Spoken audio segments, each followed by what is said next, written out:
પાટણ જિલ્લાના ચાણસ્માના જીલિયા ગામ રોડ ઉપર ફિલ્મી સ્ટાઇલમાં ગેંગવોરના દ્રશ્યો સર્જાયા। રૂપિયાની લેવડ દેવડમાં મસ્તાની ગેંગ અને વામૈયાના શખ્સો આમને સામને આવી જતા આખા વિસ્તારમાં ભયનો માહોલ ફેલાઈ ગયો છે।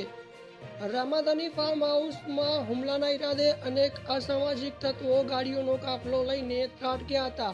લગભગ 8 થી 9 ગાડીઓ અને 21 થી 25 માણસો આવ્યા હતા। લાકડીઓ, ઢોકા અને અન્ય હથિયારો સાથે ગેંગના સભ્યોએ આતંક મચાવ્યો હતો, જેના સીસીટીવી ફૂટેજ પણ સામે આવ્યા છે। સ્થળ પર પહોંચેલી પોલીસ પણ અસામાજિક તત્વનો આટલો મોટો કાફલો અને આક્રમકતા જોઈને લાચાર બની હતી અને તેણે પણ પીછે હટવું પડ્યું હતું।